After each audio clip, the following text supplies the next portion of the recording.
Hello, we are transmitting to you from our present, which we can only assume is your distant past, the turbulent time that was the early 21st century. Fearing the great cataclysm that will surely befall our civilization, we began this monumental reference of strange and obscure human knowledge.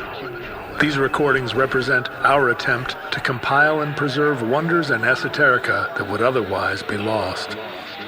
Whether you're listening from an advanced civilization or have just reinvented the technology to decrypt our transmissions, this is our legacy to you. This is our time capsule. This is the Omnibus.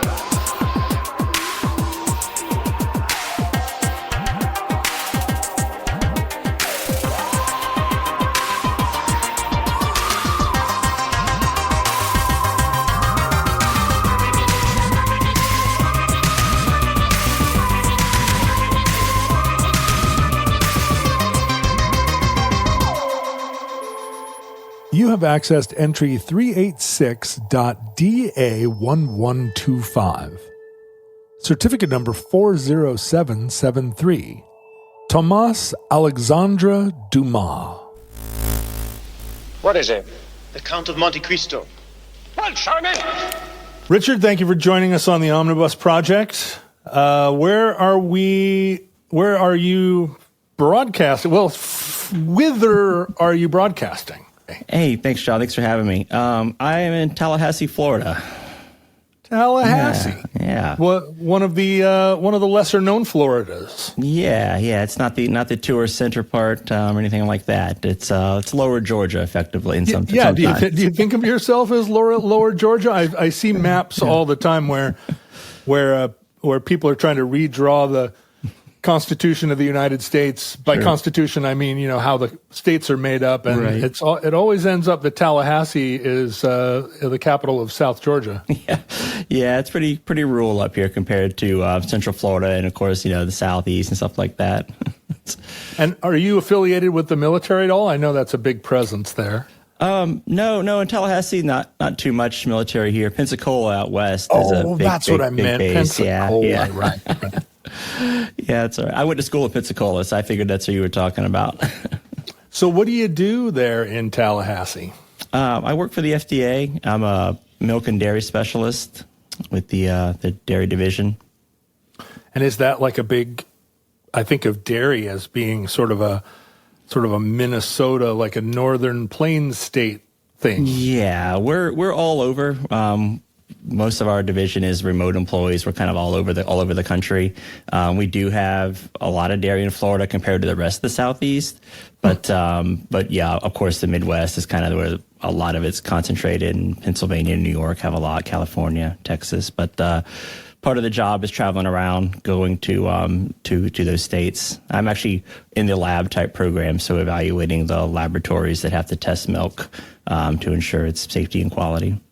Do cows like to be warm? Do cows like to be warm? I mean, do cows like warm, humid country, or do they like a cold morning?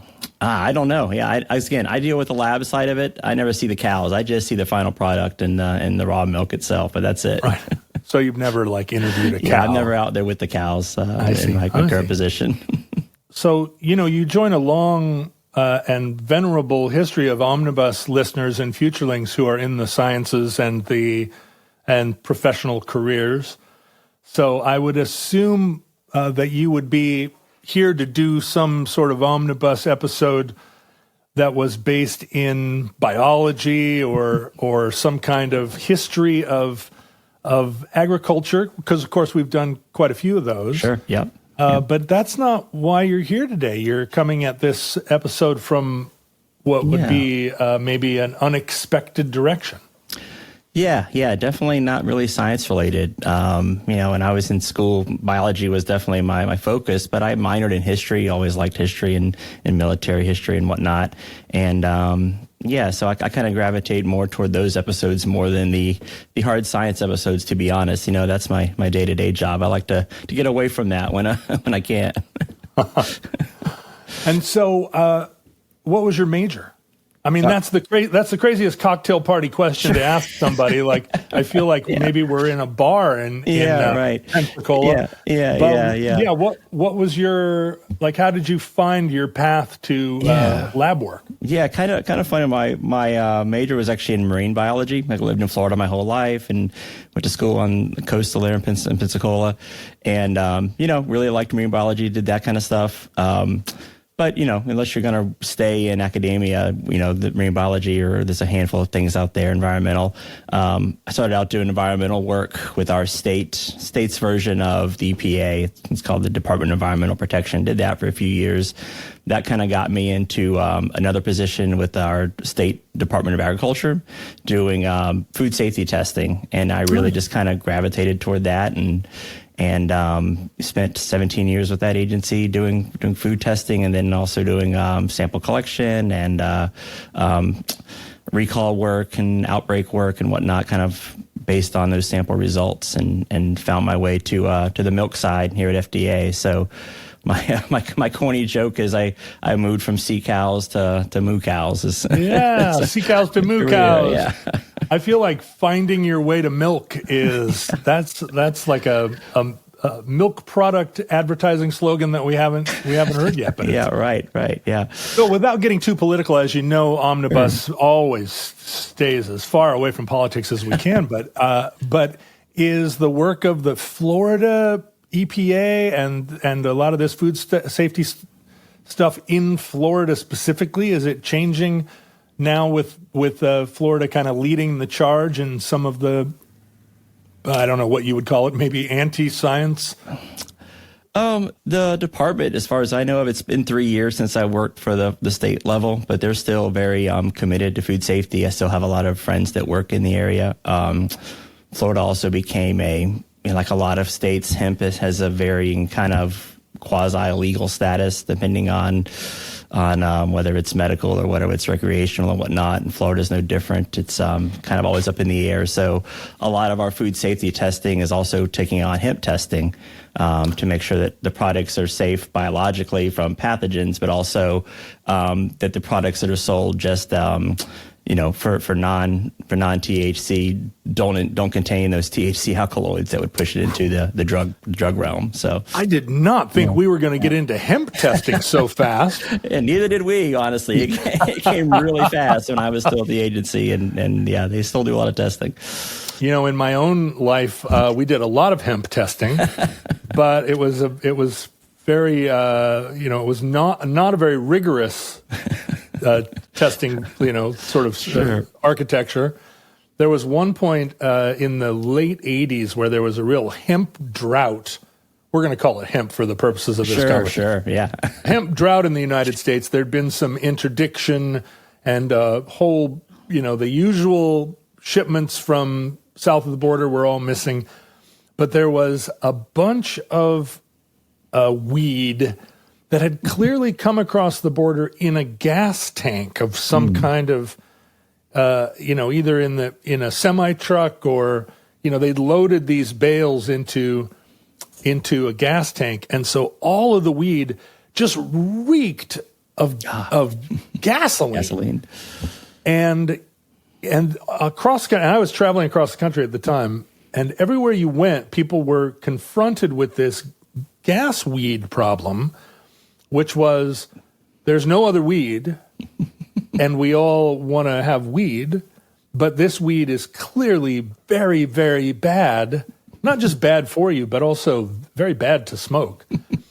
And in the course of this trip across the country, I saw like several different groups of stoners in different American states grappling with whether or not the gas weed would be safe, and gradually, the more adventurous members of each one of these underground communities was like, you know what, I'm smoking the gas weed. From your perspective, how bad was the gas weed for? Yeah, that's a chemistry problem. I was on the biology side, so we were testing for Listeria, Salmonella, E. coli, that kind of stuff. So I let the chemists handle that stuff. That's their problem, not mine. Right. Good point. Yeah, of course. I'm gonna guess that it was bad. Although probably Can you get listeria by smoking a thing? Well, it was more because it was being put in edibles. Edibles became really big around the same time. So it was effectively products we would be testing. Maybe not that exact food product. Yeah. So similar things, but different, what we'd call a matrices to test in. So like we would normally test ready to eat products that would be like sandwiches, salads, that kind of stuff. And now we're testing like all these different gummy type products that we didn't have a method for to test because nobody had ever tested gummies for that kind of stuff. But here we are, Well, we think of horses' hooves as being extremely, not just palatable, but extremely clean and full of vitamins. So just throw the horse in there; it's fine. You'll be fine. Well, so does our show today have any connection to the Gulf Coast or Florida? I mean, why don't you walk us into it? Yeah, the closest would be the Caribbean. Florida kind of sticks down to the Caribbean. The protagonist of today's story was born in the French colony of Santo Domingue, which would be modern day Haiti, so in the island of Hispaniola. So that's not exactly close to Florida, but it's closer than some of the other parts of the country, of course. Sure, part of a Creole culture. Yeah, exactly, yeah. And tell me briefly about Santo Domingue. Did you say Santo Domingo or Yeah, it was just called Saint Domingue was the name of the colony at the time. Yeah, that was the French name for the colony in the western half of the island. The other eastern half would have been Spanish. Right, and that's the difference between Haiti and the Dominican Republic today. Yeah, present day Haiti and Dominican Republic. Yep. And so,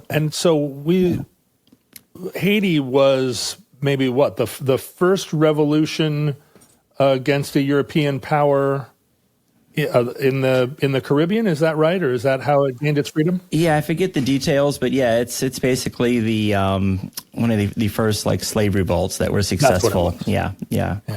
And that was kind of toward the end of the time period here that the story today takes place in. Yeah. So jump us off. Where are we?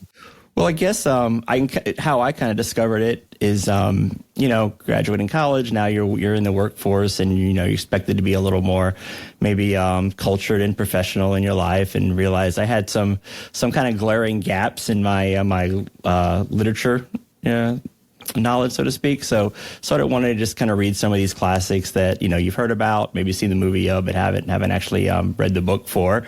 I'm impressed, actually. I mean, I think there are a lot of people that do not recognize those gaps in their education and feel like filling them would be like a waste of time. So kudos to you. Yeah, so being, again, science related, and one of the things that originally got me into marine biology, if you remember the old Disney version of 20,000 Leagues Under the Sea, the old classic, Right? Yeah. Classic of French literature. Yeah. So I picked that up and read that first, and then read Dracula. It's, we're recording this close to Halloween here, so that was a big one too. And then got to the Count of Monte Cristo and really liked it.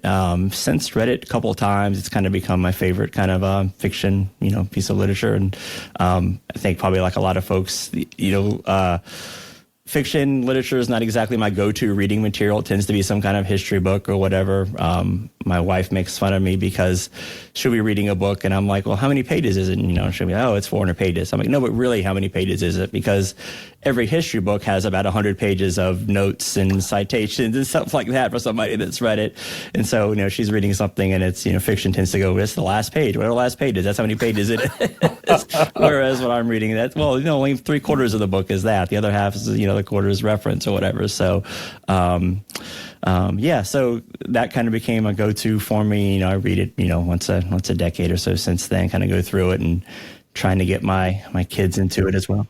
Did you feel the same way about the Three Musketeers? Were you a Dumas completist? Yeah, not really. Honestly, like I read those actually before. I think we had to read some of them in high school, or at least some excerpts of it, and it was good, but not great. In my opinion, people will argue that's definitely the most famous. I don't want the Dumas files coming after me here, but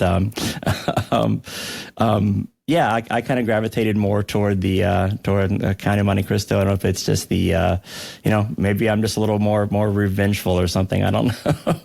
So summarize the plot of the Count of Monte Cristo for those of our science-based readers who haven't made their way to it. Yeah, sure. So I guess the elevator pitch for it would be, the protagonist there, Edmond Dantes. He's kind of on his way to becoming higher, not necessarily a captain, but higher up in shipping and whatnot, in southern France there, in kind of Catalan region, kind of between that border of Spain and France. And he comes back into town. He's success is kind of being resented by some of his peers. He's got the beautiful wife or beautiful girlfriend, soon to be marrying him, hopefully waiting on him. He's got a couple of friends and kind of frenemies that are hanging out with him, kind of deal. But they all kind of resent him. They hatch a plot to frame him. He ends up imprisoned in the Chateau d'If, just the prison offshore there. He meets a wise figure, the Abbé Ferrara, who kind of teaches him everything from classics and fencing and everything, history and whatnot, sciences, natural sciences at the time, I guess they'd call it. And then on his deathbed, teaches him or tells him where this fabulous treasure is hidden on the Isle of Monte Cristo. Edmund escapes, kind of, I don't want to give the plot away, but in a pretty dramatic manner, makes his way to the Isle, recovers the treasure, and then, spends the rest of the book basically plotting his revenge against these people that have wronged him. It's been several years while he's been imprisoned, and the woman he loved had married one of his enemies and had kids, so he kind of works his way in through that in one way and through business in the other, and in the end, basically their greed ends up betraying them all, and most of them end up meeting their end at his devices, while he's become fabulously wealthy. I feel like revenge fantasies, although we're shy to admit to them, they're fairly common among Sure. people that aren't sociopaths, right? Sure, it's not necessarily a trait of someone who's a danger to his community. Right. And maybe that's why the books are so popular. It's something that everyone you think about, but you would never act on. So you get to read about the people that are acting on it, and it's a release of some kind, maybe. Yeah, it's not like it's a book about waiting in the bushes to stab your neighbor. It's, right. It's complex. Yeah. They get their comeuppance is what exactly. it is. Yeah. They were the bad ones. Yeah. And I think Dumas at the time was writing Getting Paid by the Line, so it behooved him to make the story as convoluted and complex as possible. And so did this then create in you a kind of an interest in France and French culture? I mean, the French really dominated literature in the 19th century. I know I read a thing not very long ago that the French have more Nobel Prizes in literature than any other nation. But that would have been only in the 20th century. But yeah, all these classics of French literature during that period. How did it change your feelings about France and Frenchness? Yeah, I definitely, was more intrigued on it. It's one of those, I'm going to read a little more, kind of study up more from a history standpoint. I'm sorry to say it didn't really launch my French literary career, anything like that. Don't apologize to me. That's really as far as I got. I majored in Russian lit, so I... Oh, yeah, no. So yeah, just, being a fan of history, I would read a little bit more on history and whatnot. Just, anything came up on that, but that was really it. Like I'm not going to say it dead ended. It just was another piece in the pocketbook there. So just another piece of paper in the folder. Well, I've got that under my belt now, and that's interesting. And something would come up that would tie to it, like, okay, that's around the same time period or something like that or whatnot. And yeah, so we're talking Count of Monte Cristo. We're talking about what, 1870? He was born 1762, so you're probably talking about Dumas writing this, late or early 1800s kind of thing is when a lot of this would have been probably taking place. Oh, interesting. Okay. Well, yeah, that's quite a bit earlier than I would have thought. But then I'm, again, not a French literature. Aside from the one, neither am I. So what time period does the story take place? It's obviously not. It doesn't take place in the time that it was written. It's casting back to an earlier time. Yeah, for Count of Monte Cristo, yeah, it's I'm not sure what the time frame of the, it's around that same kind of period, post-revolutionary France kind of thing. Napoleon makes a brief kind of appearance, I guess is the word you'd say in the book. He's already on Elba at the time, so that would have been, that's okay. Again, not to give away some of the plot of the book, but right, but that gives us a sense of the time. Yeah, that gives us a time frame there. So does it explain, or let me ask you this: do you know then much about the Napoleonic Wars, just in the broadest sketch of them? Yeah, just again, broad sketch. Reading for the stuff for this topic, as I became more interested, you can't separate the two, because the titular character today is very interwoven with that time period, and you have to think without the French Revolution going on, his circumstances would have been totally different. So it's yeah. My experience of learning history, I think the French Revolution was one of the first things that I realized I could locate in American history, which I already knew a lot better. I'm talking about, as a younger person. Sure. That's what you're taught in school. That's what you're taught in school. And you can say, oh, this was happening simultaneous, or this was influenced by it. But I never became a French Revolution expert, or any of those wars. They're all part of that 100 years of European wars where you think, who's fighting who again now? The Italians are fighting. Yeah. The British and French are at it again. Yeah. And why this time? And yeah, exactly. And then sort of like putters along. And how many Napoleons were there? Yeah. So for sure, it's Napoleonic Wars period. Yeah. When people refer to a time within the context of the Napoleonic Wars, between whatever 1800 and 1848, I always have a vague sense of who the good guys and who the bad guys were, but the good guy, who are the good guys? I don't know. Yeah, that's exactly it. And the Tsar? I mean, right. There's no good guys. Right. You can usually kind of picture it like, okay, you can picture cavalry charges, and you can picture, roughly uniforms at the time, and of course, it's there's a certain look to it, in paintings and whatnot. I think that's kind of permeated. There's definitely a romanticism there. So, but yeah, aside from the details are get very, very, very list heavy. Get very, then this happened, then that happened. But it's where do you start, where do you end, kind of thing. Well, so Dumas is a lion of the French literary canon, but what's his connection to the Napoleonic Wars? I guess we'll get right to it there. He's born into it, right? Yeah. So his father fought in some of them. His father was also named Alexandre Dumas. So it's a little confusing when you're trying to do the genealogy, because everyone has the same name. The writer Dumas' son is also Alexandre Dumas. So it becomes you've got three generations all with the same name there.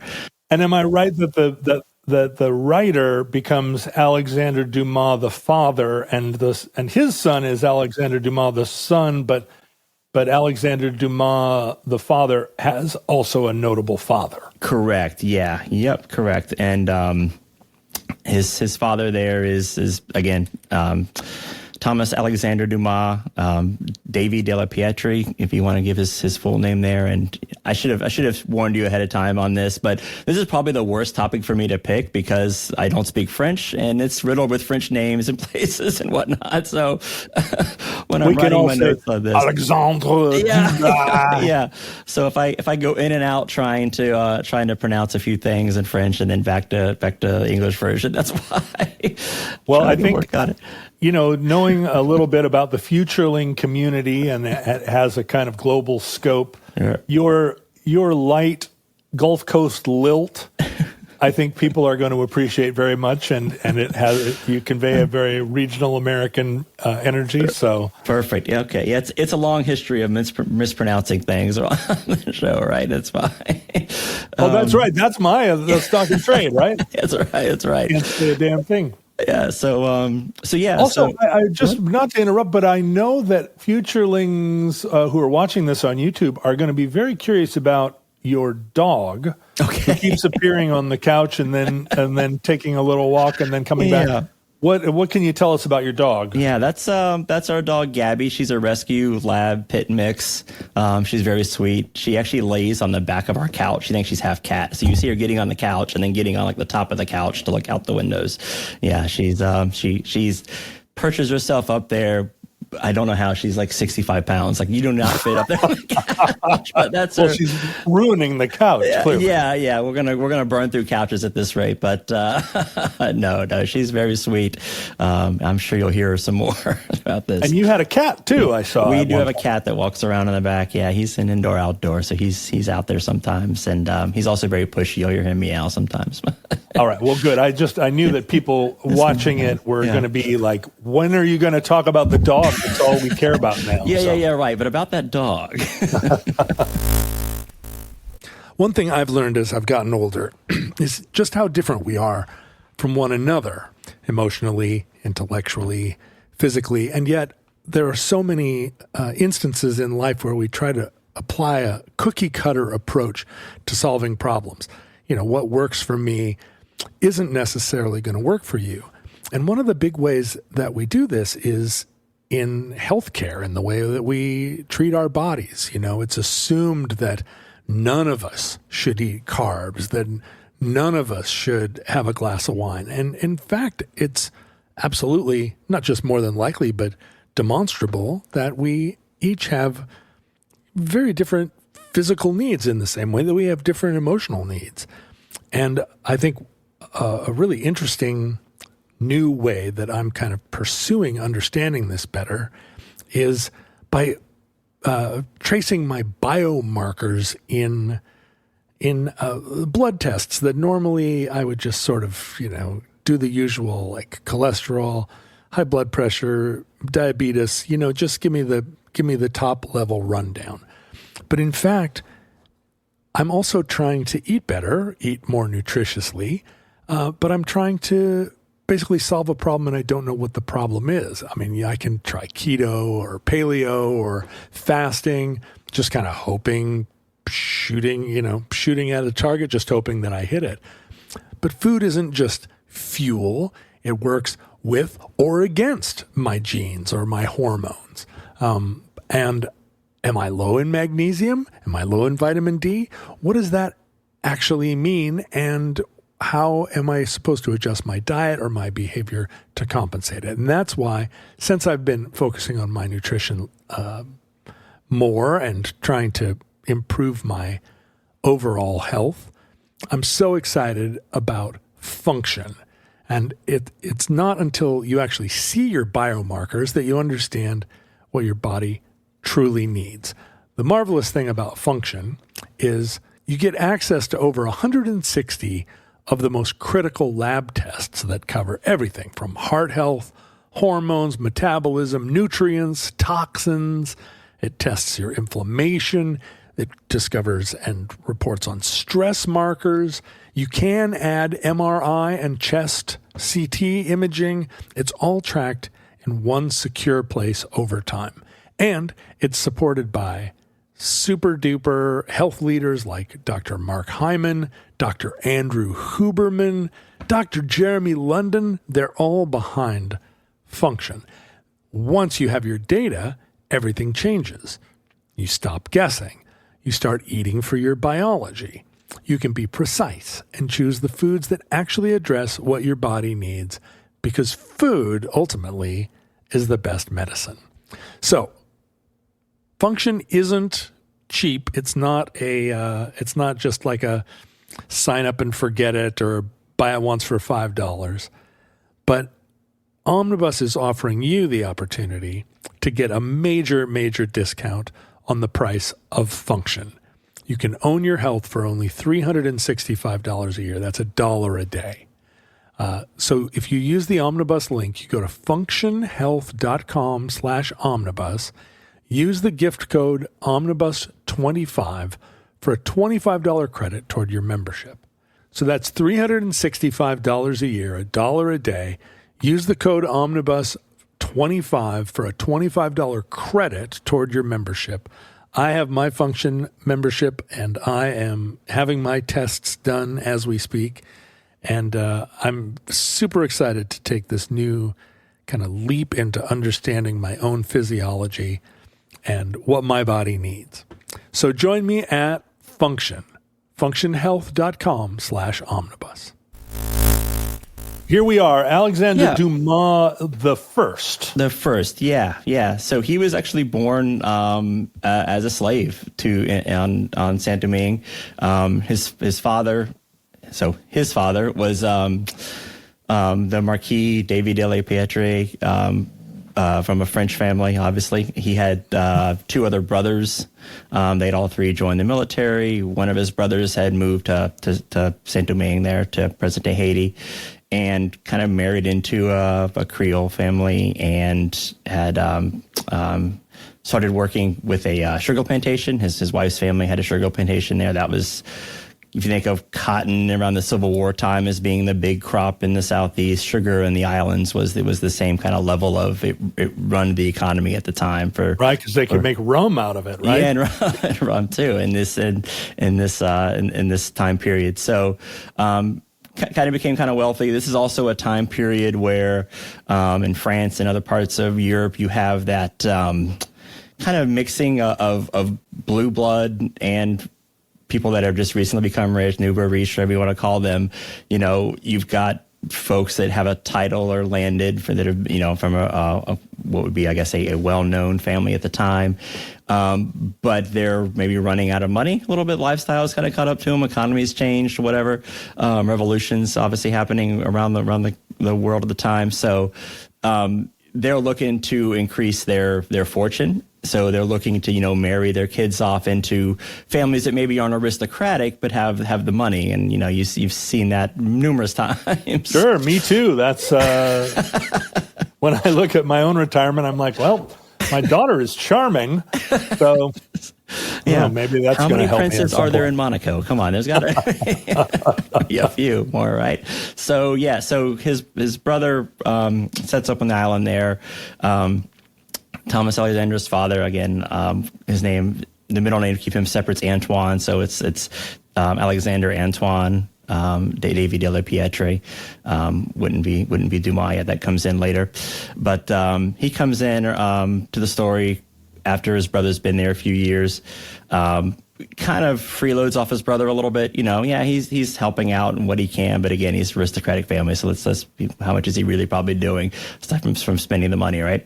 Is he a young kind of ne'er-do-well? I think of him, reading about him, and seems to be like, he's the Cato Kalin of this story. If everybody, I think we're all Gen Xers here. a lot of folks remember that. So, he's on the couch maybe, but they have a falling out.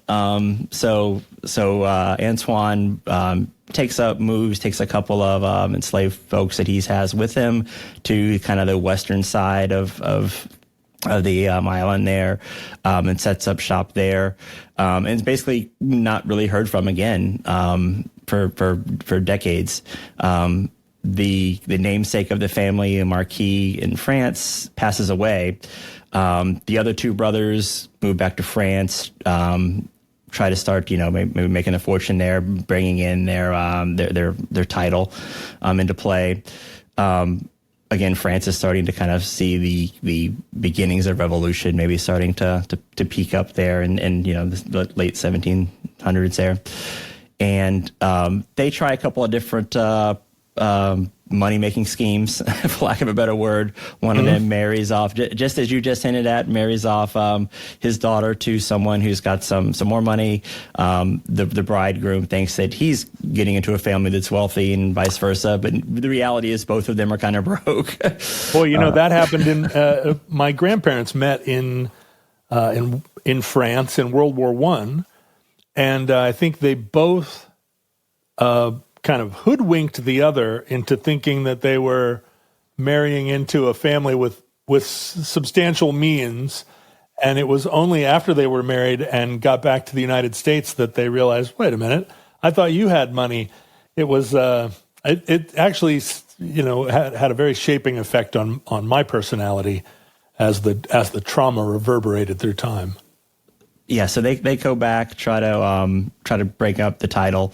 One of them gets in trouble with the military trying to sell some supplies and is kind of, unceremoniously let go and kind of a scandal. His other brother tries to actually get involved with the slave trade. But wasn't it illegal yet in France, or not quite? Yeah, there's a very, in France proper, yes, at the time.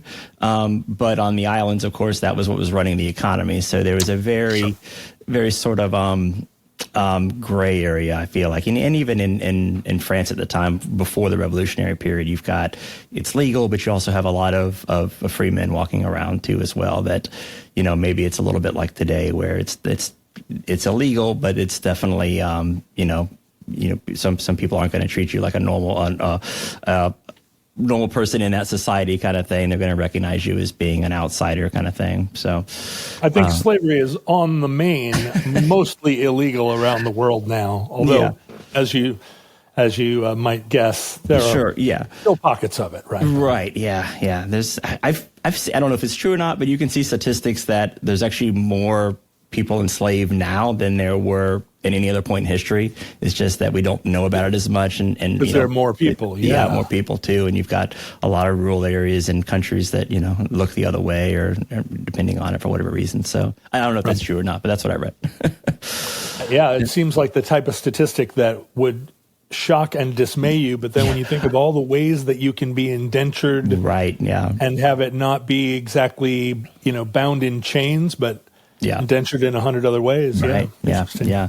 So both of the brothers basically end up also, kind of losing the fortune there.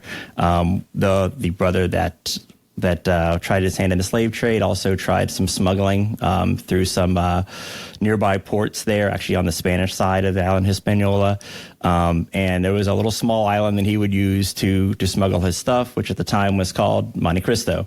So Dumas picked that kind of little fact out of his family history and decided to use that. And as you'll see, there's a lot of little things kind of throughout his family history he used for inspiration in several of his works. Now that I'm thinking about it, I always think of a Monte Cristo as being a fried sandwich. But doesn't it mean Christ Mountain? I think so. Yeah, it would make sense, right? Yeah, Christ Hill, Mount, whatever. Yeah. Christ Hill. Yeah, something like that. But yeah, the two brothers are kind of on the outs there. They're on the way downhill, kind of economically and socially.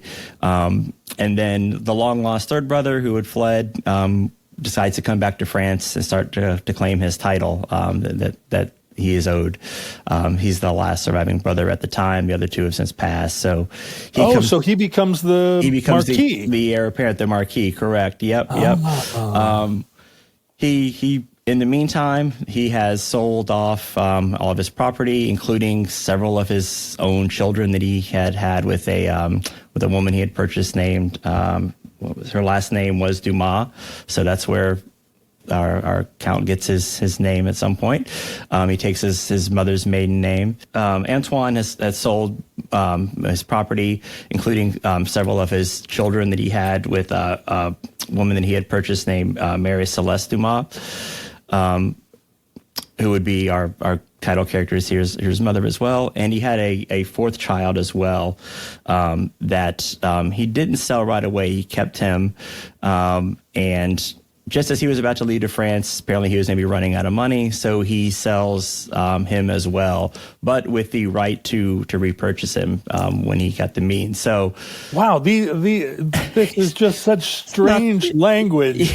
Yeah. It's like mind blowing. As you have kids, I can't imagine selling any of my kids on most days anyway. Right. And then there are those days where you're like, how much could I get for this kid? Exactly. But still, dark times. Dark times for sure. Yeah. the author Tom Rees, who wrote a book on the subject here, I'd like to just give him credit for it. He puts it in a fantastic way that he sold most of his other children, but he only pawned Thomas-Alexandre.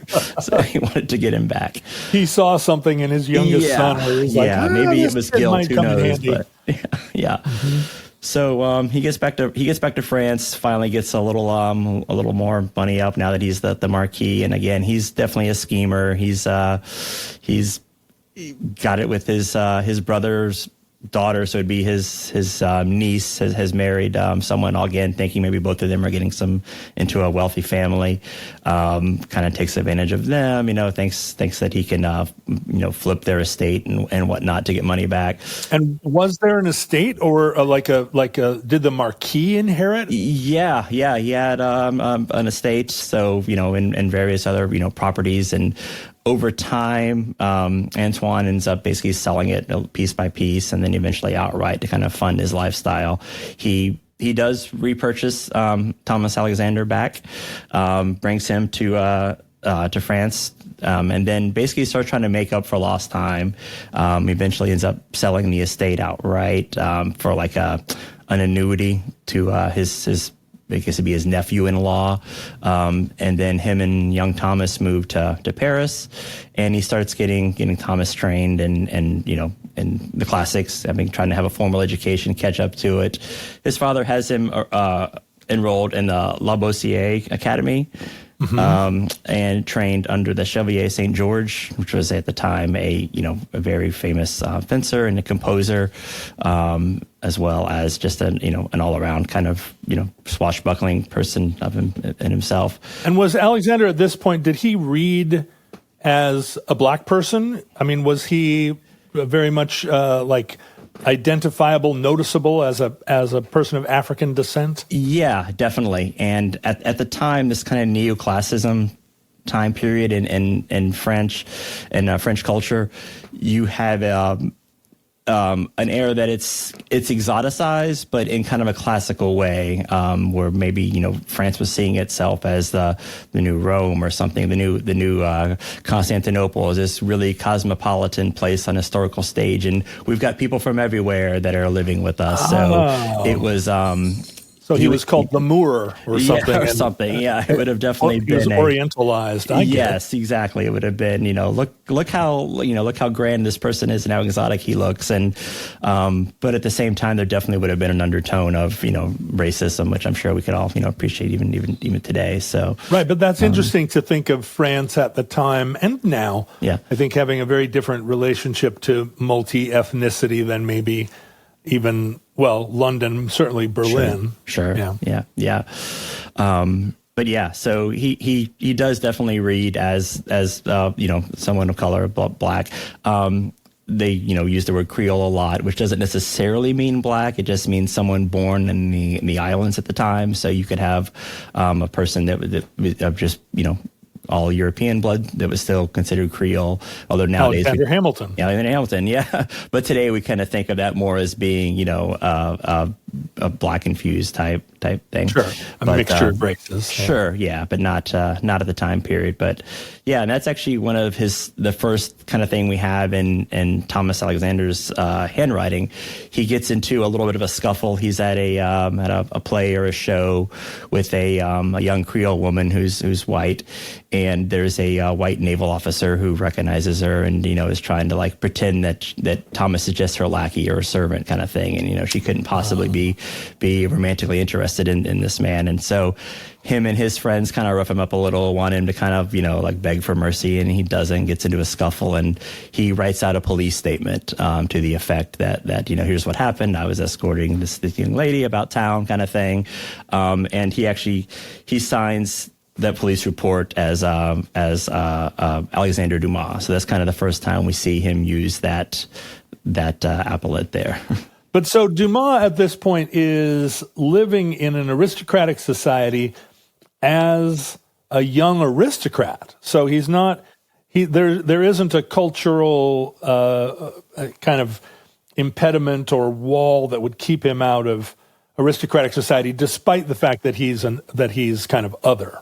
Correct. Yeah, he's definitely included, I guess you would say, in that kind of upper society. In the court. Yeah, just to go back and kind of he signs it Dumas Davy is how he signs that affidavit. So he's using first time he uses his mom's name as his name, the Dumas, and then his dad's last name. He combines the last names there.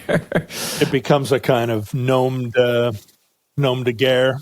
Again, it's a kind of a time that you think of places that you could be as a person who definitely looked black in that time period. And this would probably be one of your better options, France at the time, if you're talking about living in the West, at least, But he was trained as a chevalier, trained by like a knight and a fencer. Was he engaged in any duels?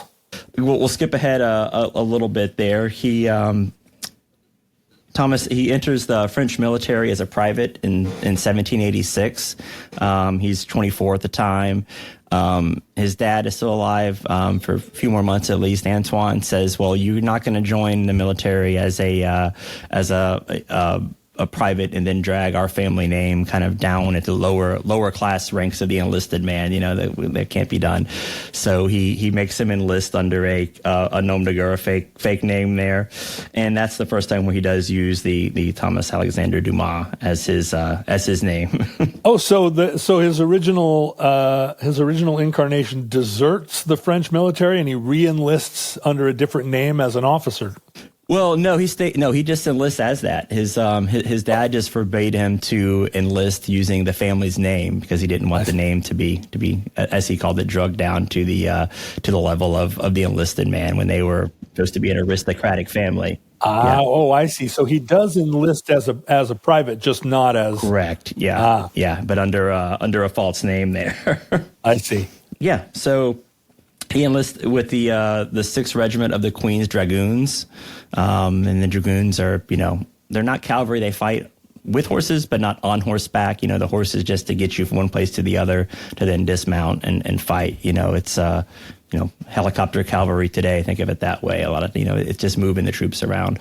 But they're definitely as a scouting unit, kind of a first in to scout the area and then a last out to cover the retreat kind of thing. So he sees a lot of action with the Dragoons around the same time. We're 1786 here.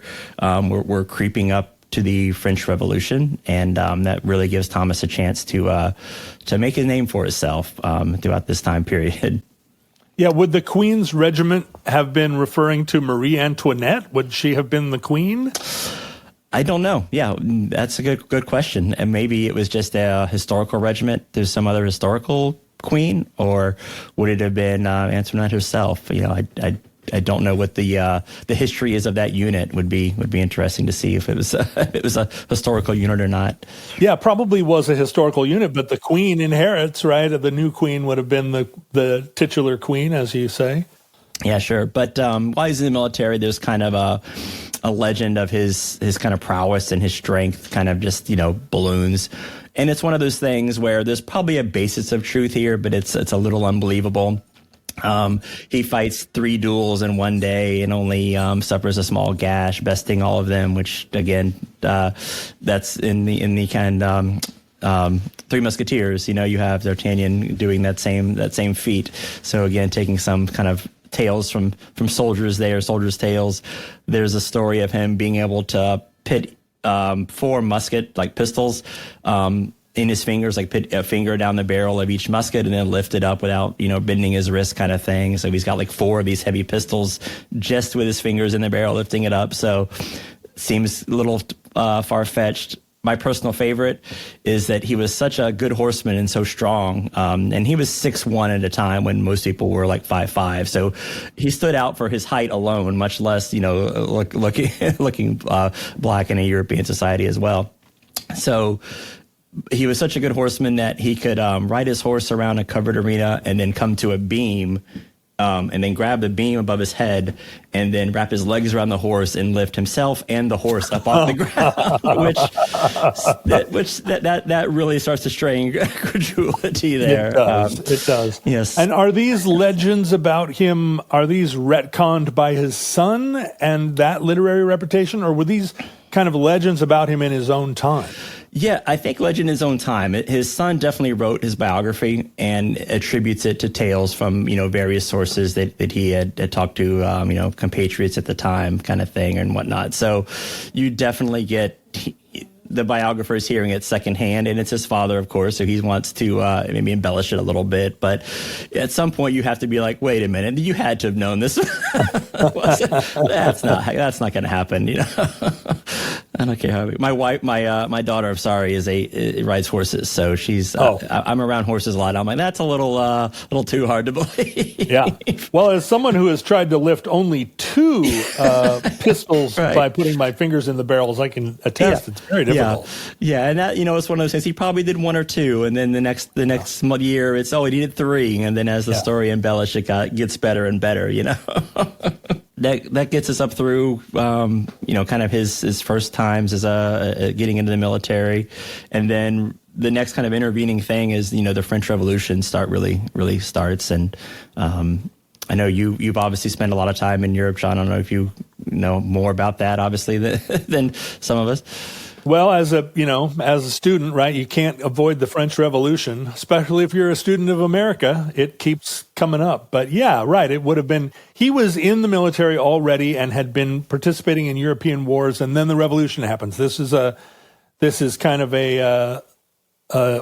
like a trick, right? Where your allegiance now is in question. Correct. Yeah. And that comes into play a lot, actually. Anyone in the military before, and especially if you move up to an officer class, if you were an officer before the revolution, how much could the revolution trust you? Because again, that would have been an aristocratic corps at the time. But yeah, you've got the meeting of States General, storming of the Bastille on July 14th.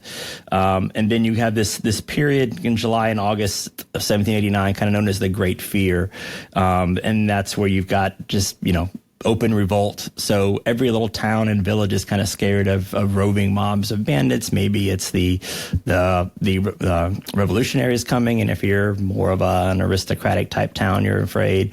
Or maybe it's just bandits claiming they're revolutionaries and opportunists in that.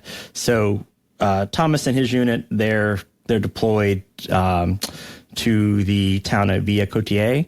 Again, apologies for probably butchering that, but he's deployed there, called in by their National Guard of that kind of area, Claude Labouré, and while he gets there, he makes an impression on Claude's daughter, Mary Louise, and she actually writes to one of her friends about how the dragoons have come into town, and there's one striking and handsome young gentleman that's kind of caught her eye. You can tell by the letter that she's definitely mentioning him a little more than you would if she hadn't caught her eye in a certain way.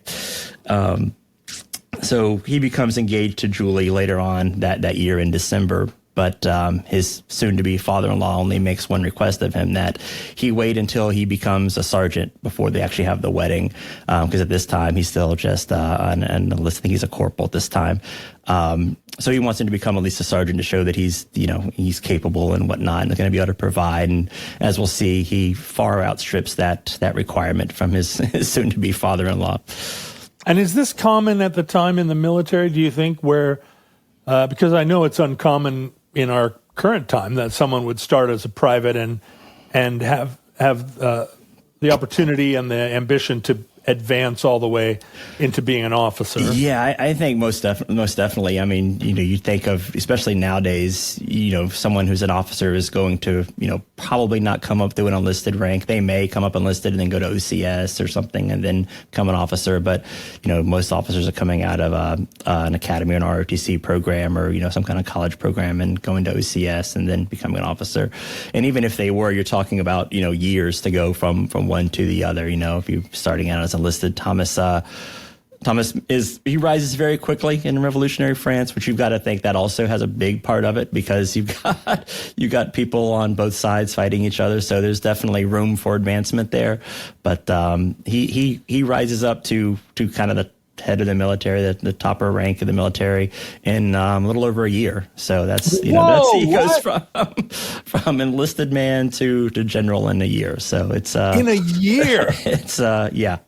I mean, there's usually like a wartime commission. You end up being a captain and then after the war, you kind of get bumped back down to your lieutenant status or whatever, and maybe all the way up to a major. But he goes from a private to a general in a year. Yeah.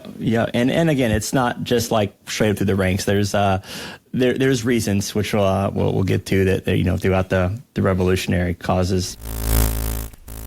Well, as I've said before, I have started taking GLP-1s. I'm not ashamed to say it because they've been marvelous for me in terms of kind of quieting food noise. But what it has really pointed out to me is that now that I'm eating less garbage and less constantly, I need to eat more mindfully and need to eat better when I do eat. And that's why I'm so pleased with Factor meals. Their quality, they've got lots of lean ingredients, like they've got a great vegetable selection. They're whole foods. They've got healthy fats, no refined sugars, no artificial sweeteners, no refined seed oil. Basically, they're like a one-stop shop for me to eat more healthily, to manage calories, to get more protein, which is a real issue with GLP-1s. And I have enjoyed every Factor meal I've gotten, which, I'm not the world's pickiest eater, but I also don't like everything. And every Factor meal, even ones where I was like, I'm not sure I would have chosen these vegetable courses, for instance. I'm so glad when I actually start eating it, like how delicious it is. And I feel great about it when I'm done. There's over 100 rotating weekly meals. You can choose high protein. You can choose Mediterranean. There's even a GLP-1 support menu. There's ready-to-eat salads. And there's a variety called Muscle Pro if you're like really digging into being like all, like going for it. But it's not all bro-coded like that. There's incredible food across the whole spectrum of delicious meals. It's always fresh. It doesn't come frozen. It's like it is ready to go in about 2 minutes. Like you get it, put it in the zapper, 2 minutes later, hot and fresh and like delicious. No prep, no stress. So here's what you do. You go to factormeals.com/omnibus50off and use the code omnibus50off, one word, one construction, omnibus50off to get, guess what? 50% off your first Factor box plus free breakfast for a year. This offer is only valid for new Factor customers with the code and qualifying auto-renewing subscription purchase. Make healthier eating easy with Factor, and thank you again for using the code when you go to Factor. It helps Factor recognize that Omnibus is their number one portal for new customers because I love Factor so much. Do you ever wake up in the middle of the night like either too hot or too cold in your bed? Like nothing is grosser than waking up in the middle of the night sweaty, but also how lame to wake up in the middle of the night shivering. There are so many kind of ways that we try to manage our beds, and it's not as easy as it seems. And that's why I'm here to recognize and to recommend Miracle Made sheets. They are temperature regulating. They're inspired by NASA technology. They use silver infused fabrics, and this kind of regulating quality the silver infused fabrics have. In my experience using Miracle Made sheets, I get a very restful sleep. Also, that silver, is like bacteria inhibiting. And as a bachelor, I'm not going to say that I change my sheets every 3 days. Let's be honest. I'm not going to say I change them every 4 days, and yet I'm confident that the allergens, the gross little invisible critters that live in all of our sheets are being neutralized by the NASA-inspired, silver-infused fabrics. So these are some of the many reasons I recommend Miracle Made sheets, including that they are very luxurious. They feel like the kind of sheets that you might find at a 5-star hotel, but they're not expensive. They're not overpriced expensive like a lot of those super luxe sheets are. So I recommend to you that you join me in my Miracle Made journey and get yourself some silver-infused Miracle Made sheets by going to trymiracle.com/omnibus. You'll save over 40% off of the Miracle Made sheets that just the regular normies are getting. And when you use the promo code Omnibus, you'll get an extra 20% off that 40% off, plus a free 3-piece towel set. And I should add, these, even though Christmas season is behind us, President's Day is approaching, and these make an amazing gift. And they come with a 30-day money-back guarantee, so there's no risk to you. That's trymiracle.com/omnibus. Code Omnibus at checkout. Thanks to you, Miracle Made, for sponsoring the Omnibus. The revolution's happening. He's there defending kind of the borderland between Belgium, which at the time is aligned with Austria. So it's Austria-Belgian coalition, and the French border there. So he's, northeast France, basically, trying to fight off raids and whatnot up in that area.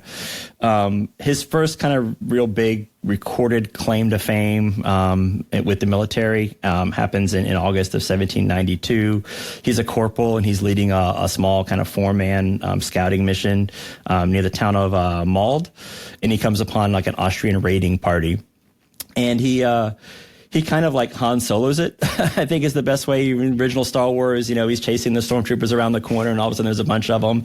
It's kind of one of those situations. His 4-man party kind of surprised these guys, and they start attacking him. They flee across like a little ditch, river, ravine, which he says, Chewie, get us out of here. Yeah, exactly. Yeah. They flee back across the ravine. Or like I say, ravine, but more of like a stream, river, the way it's described. His other members of his scouting party there is in his unit. They're not as good a horsemen. That kind of stops them, like as far as we're going. He's able to jump or get the horse across in whatever way, chases them, and ends up basically capturing this little small force of men, about a dozen people, just by himself. Whoa. and is commended for it.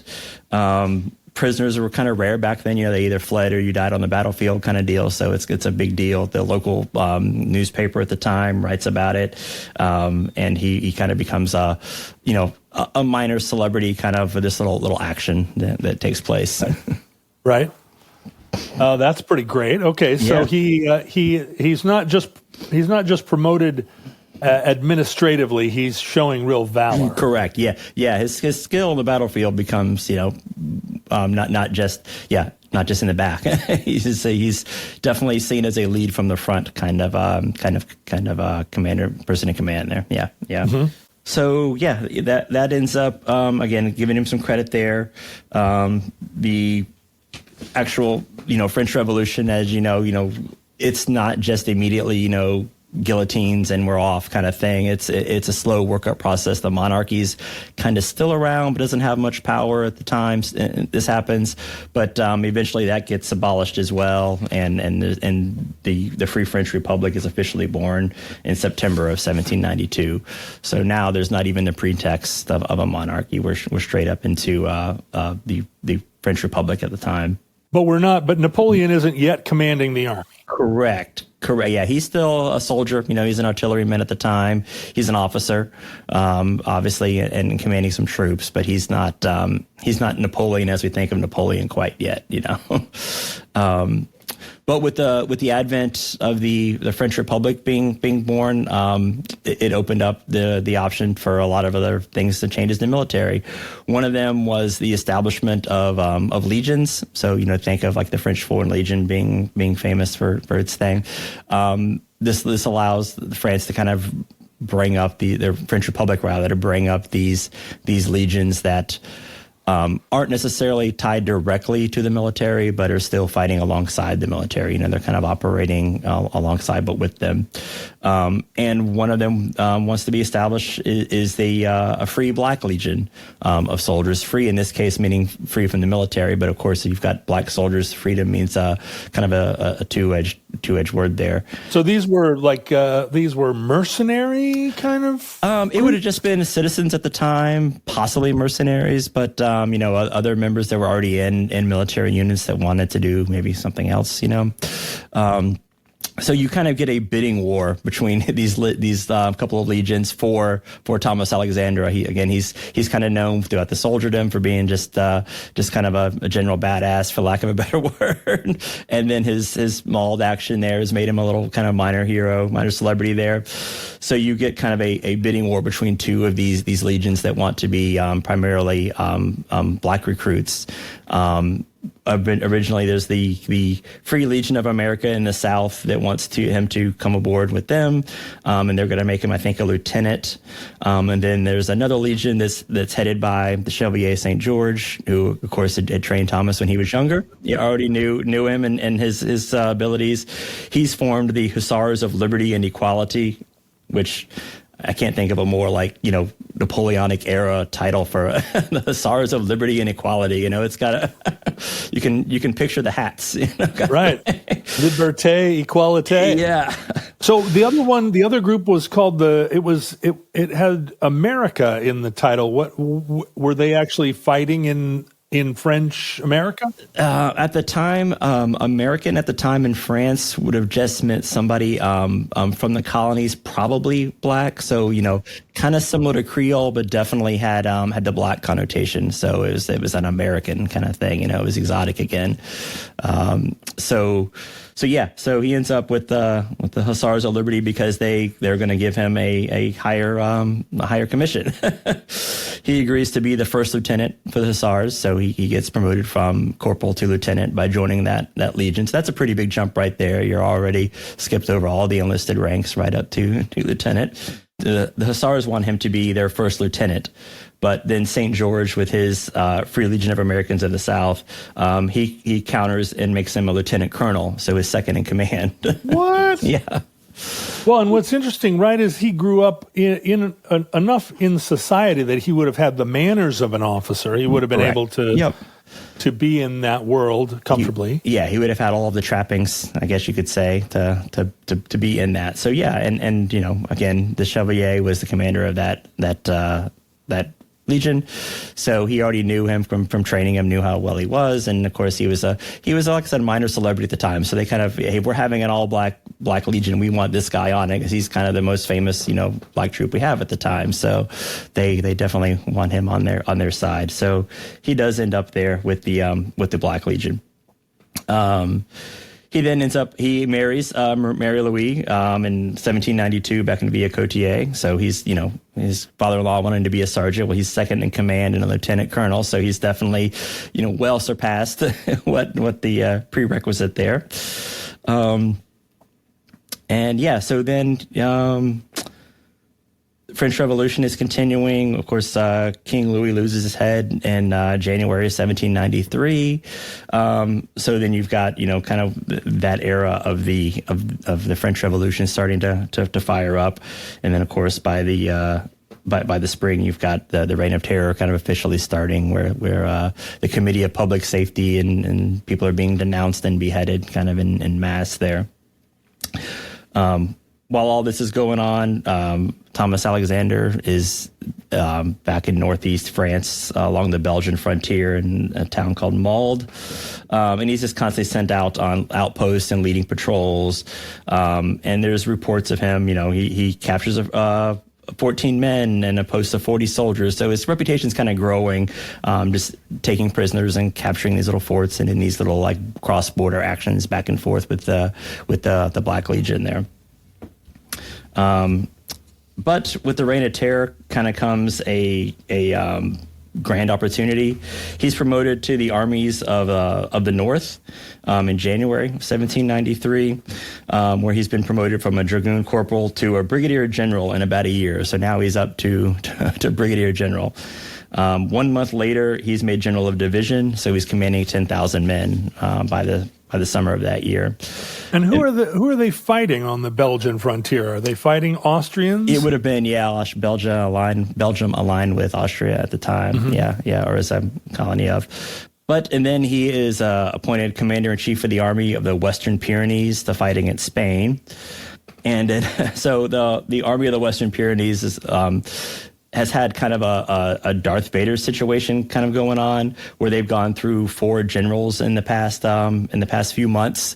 So Thomas-Alexandre comes on as like the 4th or 5th one. So it's one of those, you're the general now. Oh, you're not doing what we need. You're out. You're the general. You're out.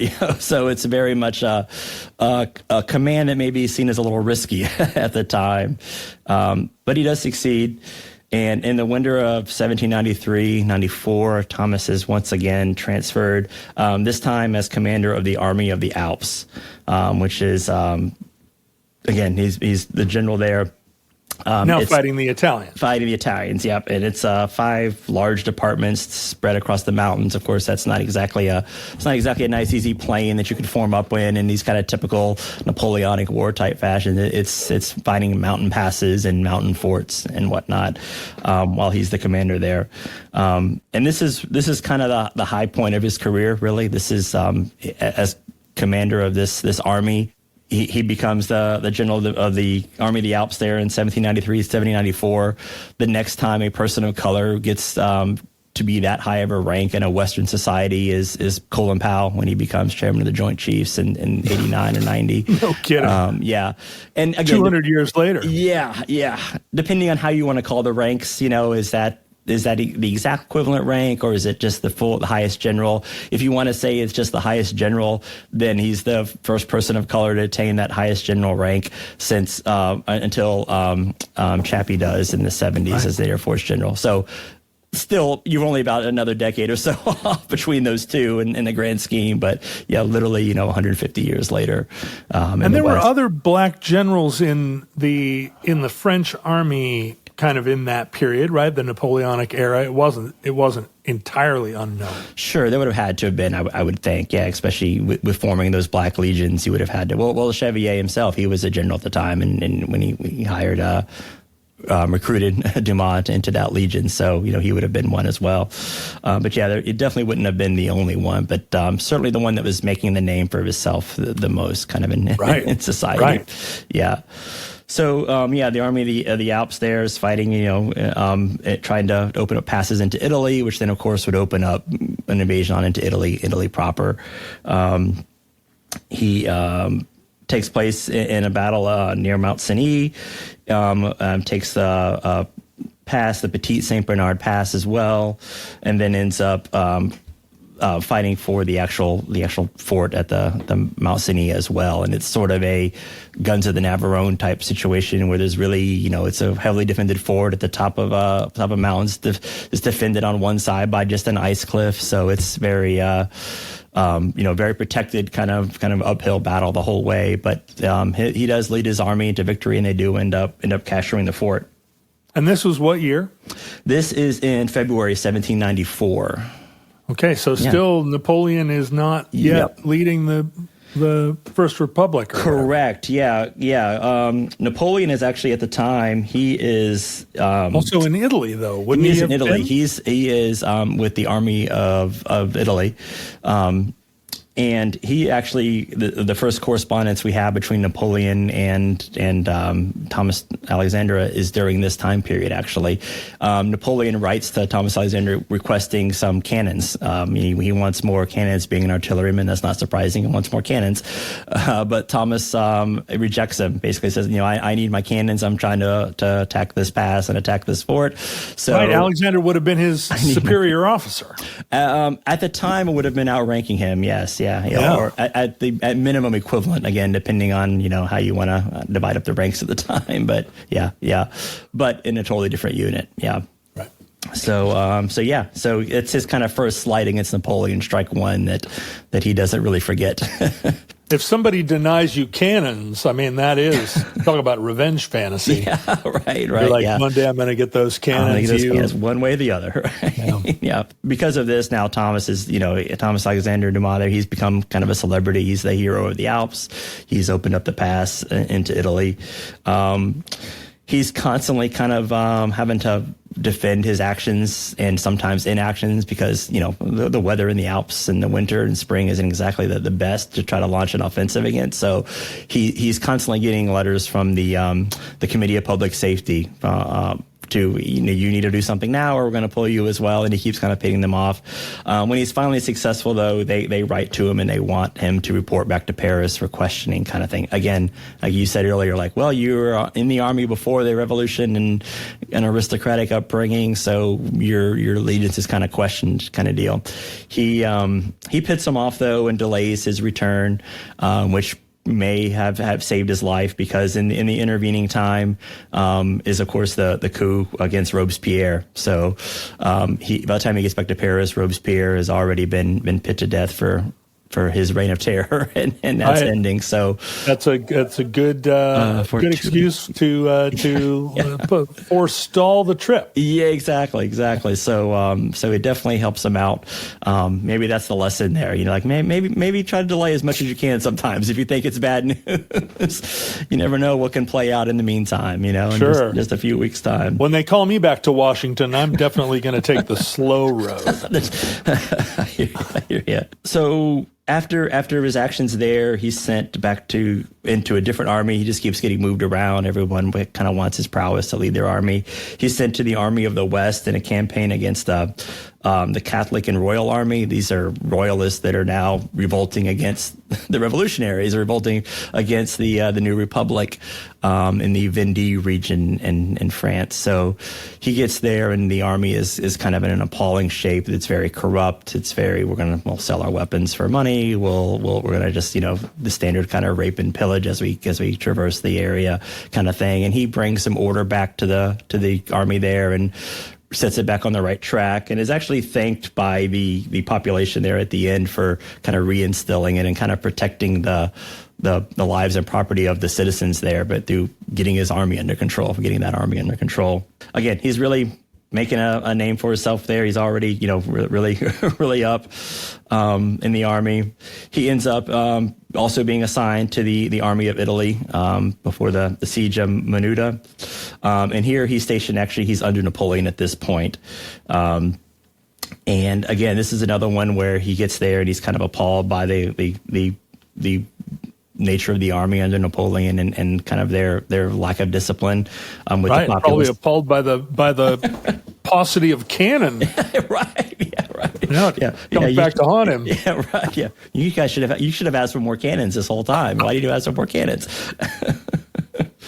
He participates in the siege of Menuda there. It's kind of guarding the only last route over the Alps into Italy, as well as an east-western lane there between the Adriatic and the Mediterranean. So it's kind of a key crossroads town to be taken there. He catches a spy who he interrogates And of course, the spy claims he doesn't know anything, but remembering some passages, he believes that the spy has actually swallowed some orders and like coated in like a wax pill or something like that. So he orders the spy under watch and guard until he passes the the incriminating evidence, which he eventually does, and that kind of gives the army a leg up, because now they know where the Austrians and the Italians are going to try to be attacking them from. A leg up. Literally, yeah. I don't know, every job in the military probably, but guy watching the bowel movements of spy is pretty low on the list probably of things you want to be in the. Although you have to know what you're looking for, so you can't just be some dummy. Right? Yeah, right. Yeah, right. So while he's undergoing that action, he ends up capturing prisoners as well. He has the fighting near the city of Clausen in Tyrol area, and he has kind of a glowing report from the one of Napoleon's other officers, that he led the charge at the head of the cavalry units, and personally killed several of the opponents with his own hands, with his powerful hands slicing down and whatnot. Napoleon's a little upset at this, even though the report and the local populace start calling Dumas the Black Devil for his actions and for leading the charge. And, which I can imagine, if you think you're going up against Frenchmen and this 6'1" tall black man is running at you with a saber and at the head of the column, you're probably a little taken aback. So he makes his name for himself with the enemy as well, because they start to fear him. So yeah, Napoleon at this point though is really starting to see where he's getting overshadowed a little bit, sometimes by Dumas. His report back to Paris omits the actions of Dumas, even though he knows from field reports that he's been at the head of the charge and capturing these prisoners and actions. Catty Napoleon. Yeah, so he's already kind of starting to diminish his role from actually like leading the units to back to just observer kind of thing. So he's just like observing, and this really incenses Dumas, who I think he is said to have written back that if you were an observer in the position I was in, you would have shit your pants or something like that. So he definitely takes offense to it, as well as being left out of the kind of some of the official reports. But they do capture the fortified area there, and they do of course open up into Italy and proceed to sweep in. The next kind of really big area in his Thomas-Alexandre's life here is he is assigned to the Army of the Orient in 1798. And he's made commander of all of the dragoons and the chief of staff of the cavalry in the Army of the Orient. So this is, of course, I think a lot of people think of Napoleon's army in Egypt. This is that army. Yeah, this is that Orient, being just meaning Oriental at the time, and Napoleon had grand designs of taking this army from Egypt and then farther east all the way to India to harass the British. But the army in Egypt there really didn't go out as planned. They kind of stalled out very quickly, harassed by Admiral Nelson and the British trying to get into Alexandria. They do eventually make it to Alexandria, siege the city and take it, and then on their way to Cairo, they also engaged in various actions. And they're in wool uniforms in the spring and summer of 1798, marching across Egypt without supplies, provisions. So, just lack of water becomes the primary concern of the army, opposed to anything else. No wonder they were shooting at the Sphinx. Yeah, right. Yeah, and this, of course, all those obelisks. Yeah, famous paintings of the Battle of the Pyramids at this time, have the pyramids in the background, but, the actual battle site was probably farther away. You wouldn't have been able to see the pyramids, but that doesn't look good on a painting. If you're going to make a grand romantic painting of the battle in Egypt, you've got to have the pyramids in the background. You're not going to leave those out. So they eventually do make it to Cairo, kind of become an occupying force there. Napoleon is told the troops that, don't worry, this will be a quick campaign. We'll be seen as liberators, liberating the Egyptians from the Mamluk Turks. And we never hear that again. No other army has ever said that after this time period, of course. No, that's right. It took a lot longer. Yeah. So they end up in just an occupation of Cairo there. Running short on supplies, but still, a formidable force there. But Admiral Nelson does catch their fleet outside of Alexandria there, and basically decimates the French fleet. And that's really kind of the nail in the coffin for the Army of the Orient in Egypt. They're still there, but everyone's slowly kind of falling back. They don't have the ships now to get everyone back. And this is really why this time period in Napoleon's time in Egypt is kind of really known, because they also brought a lot of scientists with them. So maybe there is a slight science angle here. Right, They brought a lot of scientists with them, archaeologists and historians, mathematicians, that kind of thing. This is the beginning of Egyptology. Yeah, right? exactly, to catalog what they can find and bring back spoils, back to France. Was Dumas' reputation damaged by the military defeat? Well, not really. Or did that fall on Napoleon? Not really, because it's kind of the beginning of the end for him, honestly. But so this time in Egypt, they set up the Egyptian Institute. These scientists do, and they kind of become the problem solvers for Napoleon. How do we get water here? How do we get these people to survive? And that kind of knowledge and work is really what that expedition gets to be known for, because that's the only thing that really comes out of it that's of benefit.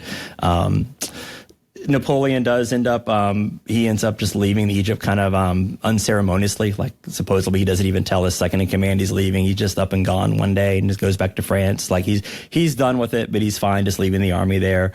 Thomas-Alexandre has one night in Cairo, I believe it was Cairo, sometime in that campaign, with a group of officers at dinner, and you've got to think there's probably maybe some wine or something going on as well. He kind of lets his opinion of Napoleon be known, that this was an ill-fated expedition and he's overextended himself, and, really kind of talks smack about it, for lack of a better word.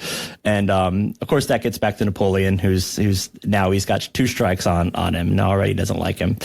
So because of that, Thomas ends up trying to go back to France as well. Him and a compatriot, they book a passage on a ship called the Bella Maltese, which is a old corvette that's leaking and doesn't get far out of the harbor very far before they have to put to shore. They put to shore in Taranto in not Toronto, but Taranto.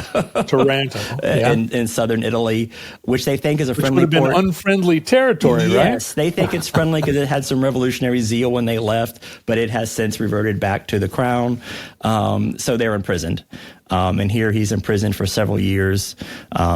Wow, several years. The general of the Army of the Orient. Yes, yeah, and they are holding him because they kind of see the writing on the wall as well. Napoleon stages his coup in November of 1799. He's now leader of the French Republic. Yeah, if you still want to call it a republic at this point. Right. And France's armies are once again on the march. So they're kind of holding him prisoner, kind of hedging their bets. There's a bargaining chip, hey, if the army gets this far south, we've got something to look forward to.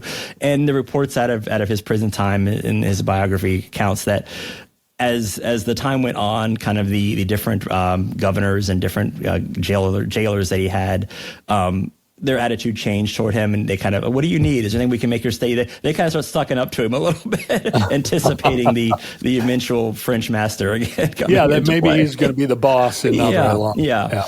So he's there. Prison takes its toll. He's eventually released a couple years later.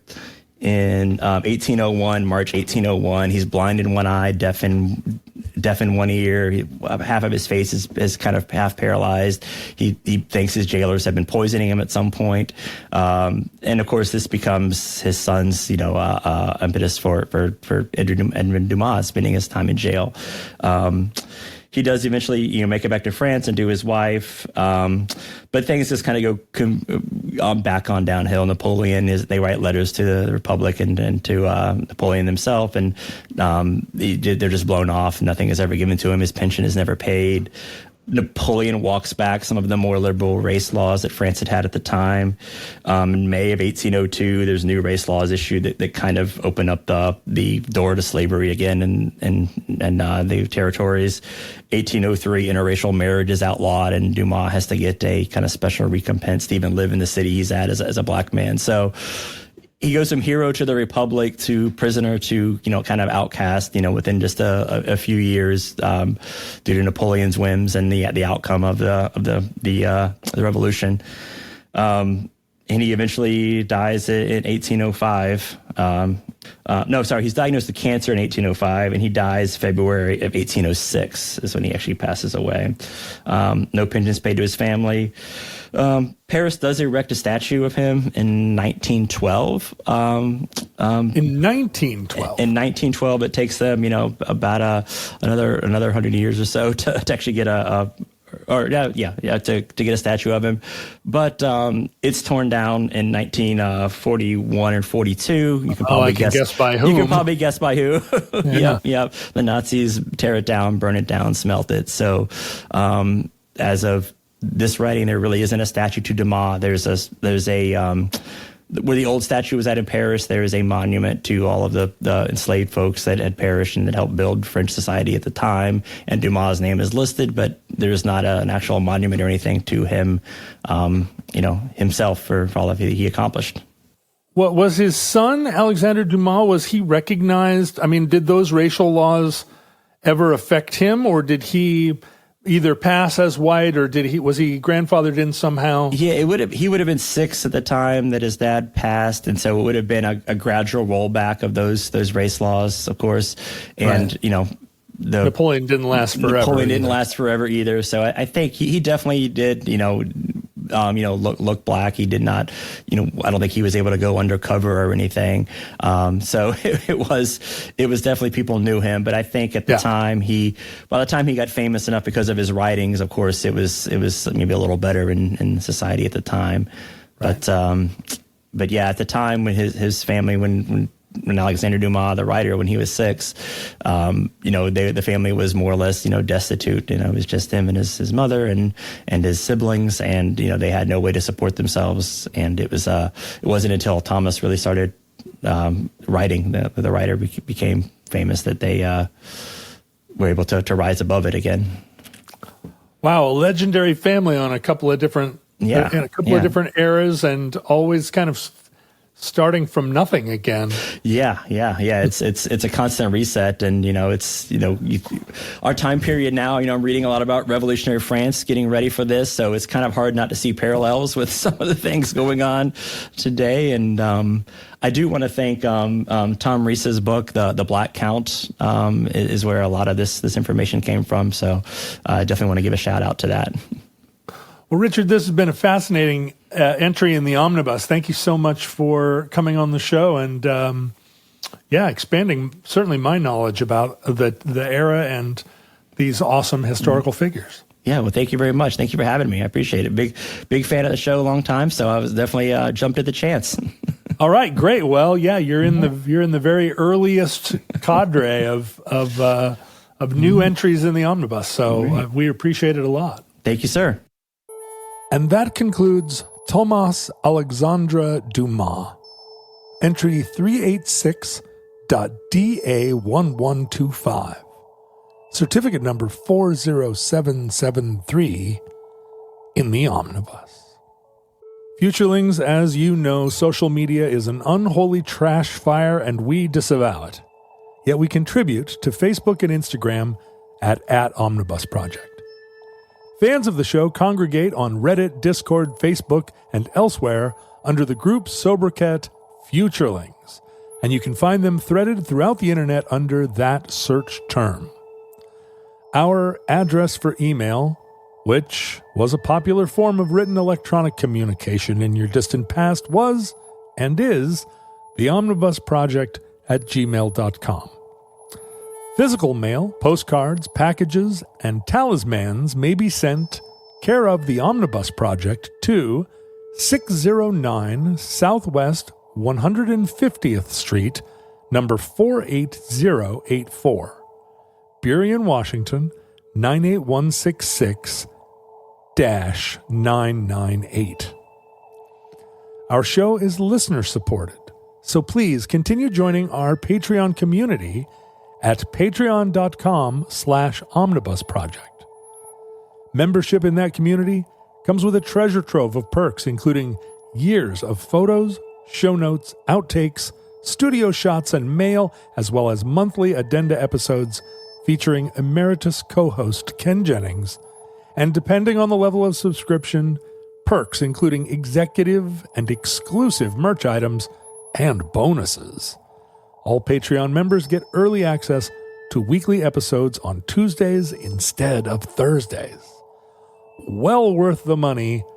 That's patreon.com/omnibus project. Futurelings, from our vantage point in your distant past, we have no idea how long our civilization survived. We hope and pray that the catastrophe we fear may never come. If the worst comes soon, this recording, like all our recordings, may have been our final word. But if Providence allows, we wish you many goods and cheese and hope to be back with you soon for another entry in the Omnibus.